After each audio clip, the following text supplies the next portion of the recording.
Goeiemôre, dit is Vrydag die 10de Oktober. Ons is besig met die tema, is God tuis in jou hart?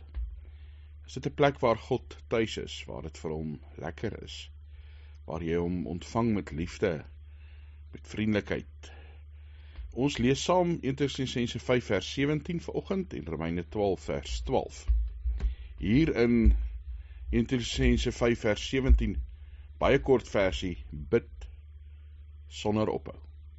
Romeine 12 vers 12, volhard in die gebed. Praat ek en jy met God?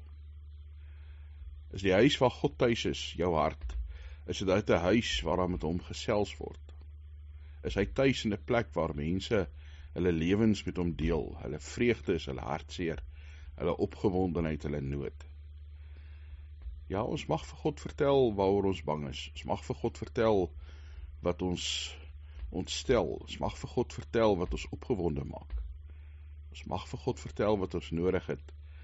Ons mag vir God vertel wat ons in die lewe ervaar en hoe ons voel.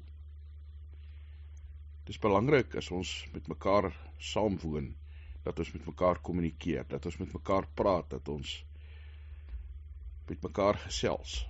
Dieselfde met God. God wil in 'n verhouding leef met my en jou, in 'n verhouding met mense. Ja, Christus het aan die kruis gesterf, sodat ons nie meer vir God hoef bang te wees nie. Dat die voorhang sal kon skeur, dat ons met openheid en vryheid, met rustigheid na God toe kan gaan. Ons het nie 'n priester nodig, of 'n paus, of 'n predikant, of 'n pastoor, om tussen ons en God te gaan staan nie. Christus het daar gestaan, en Christus is self God, daarom kan ons nou vry na God toe gaan. Al wat ons moet doen is om met hom te praat, deur te bid, deur met God te gesels. Mag jou hart 'n plek wees, waar God tuis is, waar daar met hom gesels word, waar daar met hom gepraat word, waar daar vir hom gebid word. Hemelse Vader, dankie dat ons kan bid en weet U hoor, dat ons kan bid en weet dat U daar is.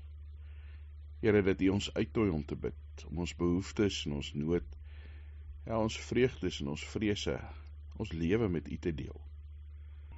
Maak ons mense, Here, wat getrou bid, wat Hemelse Vader elke dag ook met U praat. Mag ons ook met mekaar praat, getuig van U grootheid en goedheid en U liefde. Mag ons mekaar versterk en bystaan. Dankie dat ons vir mekaar kan bid, vir ons land kan bid, vir 'n wêreld wat U nodig het. In Jesus Christus se naam. Amen.